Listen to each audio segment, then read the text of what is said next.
నంద్యాల జిల్లా ఎస్పీ సునీల్ షోరానా ఆదేశాల మేరకు అడిషనల్ ఎస్పీ అడ్మిన్ ఎన్ యుగంధర్ బాబు ఆధ్వర్యంలో నంద్యాల జిల్లాలోని హోంగార్డులకు 63వ హోంగార్డ్ రైజింగ్ డే సందర్భంగా హోంగార్డ్ సిబ్బందికి మానసిక ఉల్లాసం, శారీరక దృఢత్వం, పని ఒత్తిడిని తగ్గించేందుకు వ్యూహాత్మక ఆలోచన, త్వరిత ప్రతిస్పందనలు, వ్యక్తిగత లక్ష్యాలు సాధన, ఆత్మవిశ్వాసాన్ని పెంపొందించేందుకు వాలీబాల్, 100 మీటర్ల రన్నింగ్ రేసులు, musical chair for women, shot put వంటి కార్యక్రమాలు నిర్వహించడం జరిగింది. ఈ ఆటల పోటీల అనంతరం ఈ నెల 6వ తేదీ శనివారం జరగబోయే రైజింగ్ డే కార్యక్రమంలో జిల్లా ఎస్పీ చేతుల మీదుగా విజేతలకు బహుమతులు అందజేయడం జరుగుతుంది. ఈ కార్యక్రమంలో అడిషనల్ ఎస్పీ అడ్మిన్తో పాటు ఏఆర్డీఎస్పీ శ్రీనివాసరావు, రిజర్వ్ ఇన్స్పెక్టర్లు బాబు, మంజునాథ్, సురేష్ కుమార్లు, ఆర్ఎస్ తేలు ఉమామహేశ్వరరెడ్డి, దాదా పిరయ్య, మనోహర్లు పాల్గొన్నారు. నమస్కారం అండి.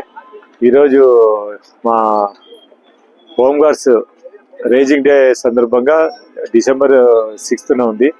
రేజింగ్ డే సందర్భంగా ఈరోజు మా హోంగార్డ్స్ యూనిట్స్ అందరినీ పిలిపించి పెరడ్ ప్రాక్టీస్ చేయడం జరిగింది. అందులో భాగంగా స్పోర్ట్స్ కూడా కండక్ట్ చేయడము, వాళ్ళకు స్పోర్ట్స్లో వాళ్ళకి హెల్తీగా ఉండాలనే ఉద్దేశంతో వాళ్ళు ఏ పరిస్థితిలో ఉన్నారనేది వాళ్ళకు కూడా తెలియాలనే ఉద్దేశంతో, ప్లస్ ఎప్పుడు 24 గంటలు డ్యూటీస్లోనే ఉంటాము మా వాళ్ళు. అదిగాక ఈ హోంగార్డ్స్ అనేటోళ్ళు మాకు పోలీస్ డిపార్ట్మెంట్కి పట్టుకోమలండి.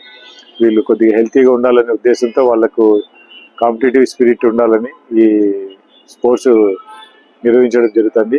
దానికి ముఖ్యంగా మా స్పోర్ట్స్ అథారిటీ వాళ్ళు కోఆపరేట్ చేసి వాళ్ళు పీఈటీలు కూడా ఇక్కడికి వచ్చి మాకు సహకరిస్తున్నారు. అదే రకంగా మెడికల్ డిపార్ట్మెంట్ కూడా దీనికి ఇన్ఛార్జీలైన ఏఆర్ టీం కూడా దగ్గరుండి వాళ్ళకు పోటీలన్నీ నిర్వహిస్తుందండి. దీంట్లో ప్రైజులు వచ్చిన వాళ్ళకు రేజింగ్ డే రోజు వాళ్ళకు అక్కడ ప్రైజ్ డిస్ట్రిబ్యూషన్ ఉంటుంది. Thank you very much.